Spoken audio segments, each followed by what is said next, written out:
Hi guys, मैं हूं अनिल। आपका स्वागत करता हूं अपने YouTube चैनल पे।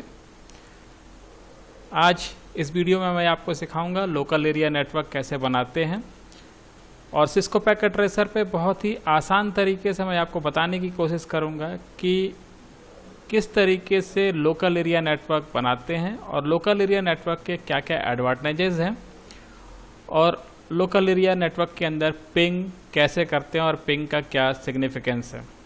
तो सबसे पहले लैन बनाने के लिए किन किन हार्डवेयर्स की ज़रूरत होगी, सबसे पहले उन हार्डवेयर्स को जानते हैं।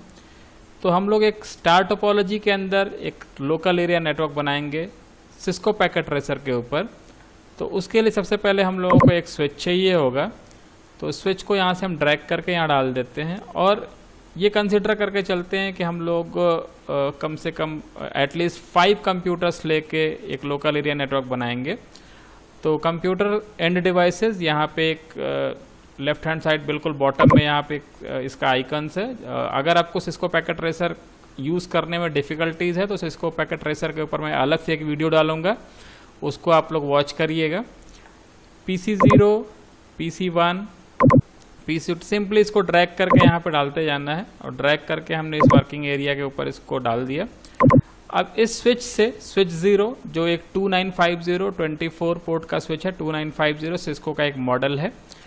इस 2950 से इन PCs को कनेक्ट करना है। तो नेटवर्किंग का बिल्कुल बेसिक फंडा ये है कि जब दो डिसिमिलर डिवाइसेस को कनेक्ट किया जाता है किसी केबल के थ्रू, तो वो केबल स्ट्रेट थ्रू केबल होता है, क्योंकि ये डिवाइस एक स्विच और ये कंप्यूटर दो अलग अलग डिवाइसेस हैं, ये डिसिमिलर डिवाइसेस हैं। तो इनके बीच की जो कनेक्टिविटी होगी वो कॉपर स्ट्रेट थ्रू केबल से होगी और ये स्ट्रेट थ्रू केबल यहाँ पे है। इसको यहाँ से उठाएंगे और स्विच 0 के 0/1 से PC0 के ईथरनेट को कनेक्ट करेंगे। इसी तरीके से 0/2 से PC1 को। आप किसी भी इंटरफेस से किसी भी पोर्ट को कनेक्ट कर सकते हैं, बट जब भी आप कनेक्ट करेंगे आपको पता होना चाहिए कि आप कौन से इंटरफेस से कनेक्ट कर रहे हैं। तो हम सीरियली इसको कनेक्ट करते जाते हैं 0/1 से लेके 0/5 तक।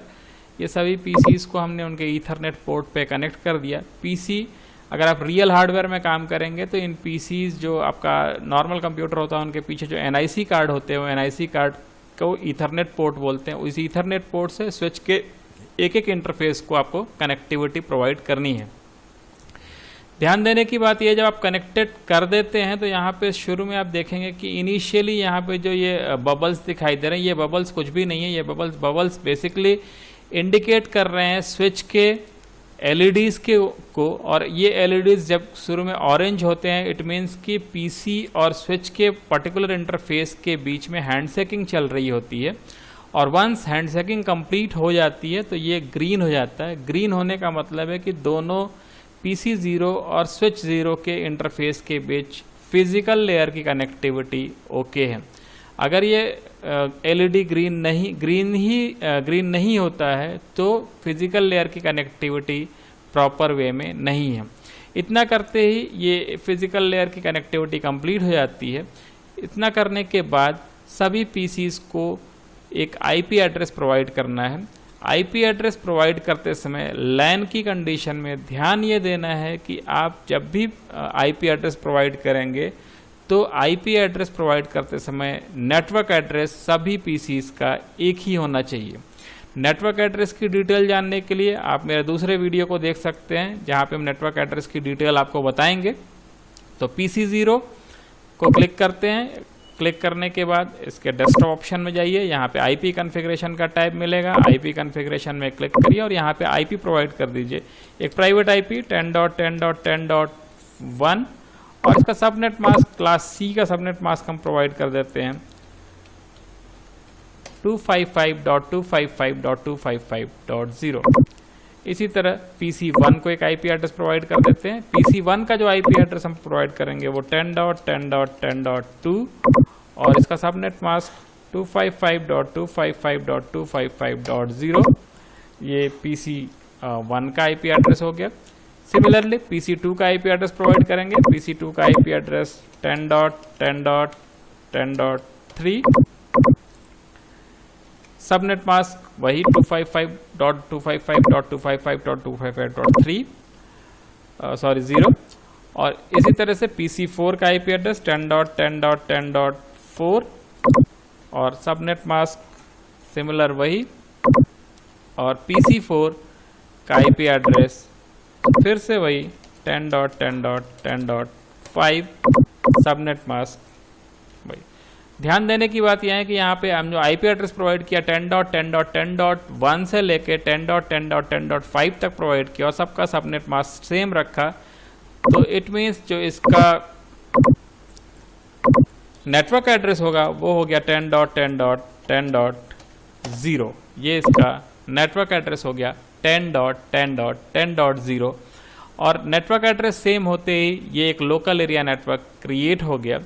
और लोकल एरिया नेटवर्क क्रिएट होने के बाद अब हमको चेक ये करना है कि सभी पीसी एक दूसरे से रीचेबल हैं या नहीं। रीचेबल है नहीं मतलब ये है कि एक पीसी दूसरे पीसी से अपने रिसोर्सेज शेयर कर पाएगा या नहीं कर पाएगा। उसके लिए सबसे पहले हमको चेक करना पड़ेगा कि सभी पीसीज एक दूसरे को पिंग कर पा रहे हैं या नहीं कर पा रहे हैं।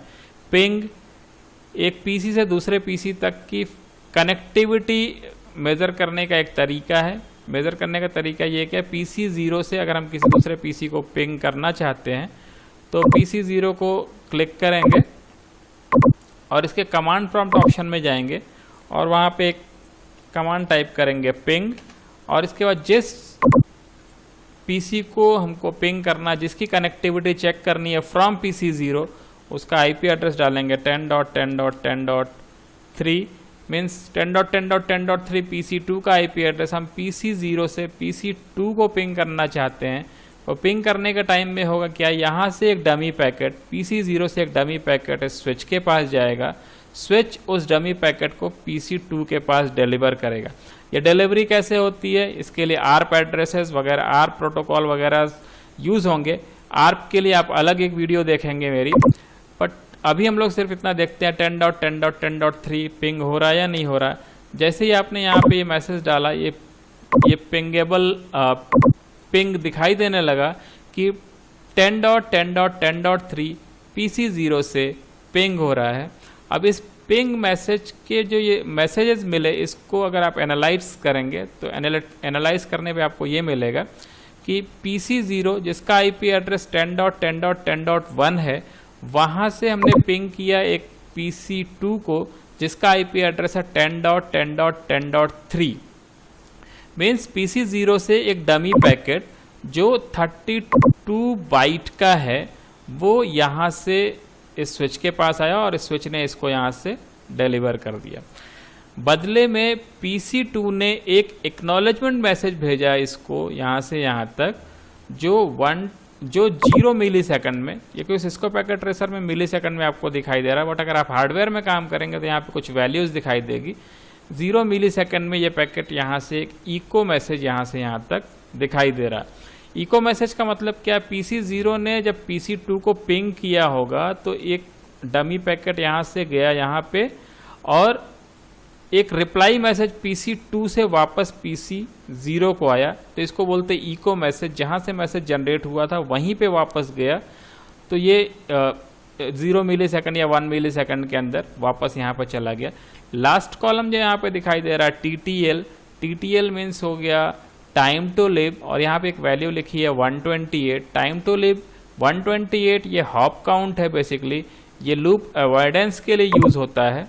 लूप अवॉइडेंस के लिए यूज़ होता है मतलब क्या है कि PC 0 अगर कोई पैकेट PC 2 या PC 3 या PC 1 या PC 4 किसी को भी भेज रहा है तो वहाँ तक पहुँचने के लिए कितने हॉप में ये पहुँच रहा है। हॉप का मतलब ये होता है कि ये डिवाइस यहाँ से यहाँ अगर पहुँच रही, PC 0 से कोई पैकेट यहाँ से यहाँ तक पहुँचा तो इसको बोलेंगे एक सिंगल हॉप के अंदर स्विच के पास पैकेट डिलीवर हो गया। फिर यहाँ से दूसरी जगह गया तो एक और हॉप कंसीडर हो गया। तो मतलब क्या, जब ये पैकेट यहाँ से पैकेट यहाँ पे मूव होता है तो ये हॉप काउंट होता है, और इस तरीके से ये टोटल 128 हॉप तक मैसेजेस को पहुँचा सकता है। हर हॉप के बाद ये TTL वैल्यू 1 से डिक्रीज़ होते जाएगी, और जैसे ही ये वैल्यू 0 होगी पैकेट वहीं पे या फ्रेम वहीं पे ड्रॉप हो जाता है। तो ये है पिंग का पूरा कॉन्सेप्ट और लोकल एरिया नेटवर्क का एक ब्रीफ कॉन्सेप्ट। तो अगर आपको ये मेरा वीडियो पसंद आया हो तो आप इसको ज़रूर लाइक करिएगा, कमेंट करिएगा और अपने फ्रेंड्स को शेयर करिएगा, और मेरी आगे की वीडियोस देखते रहिएगा और चैनल को ज़रूर सब्सक्राइब करिएगा। Thank you.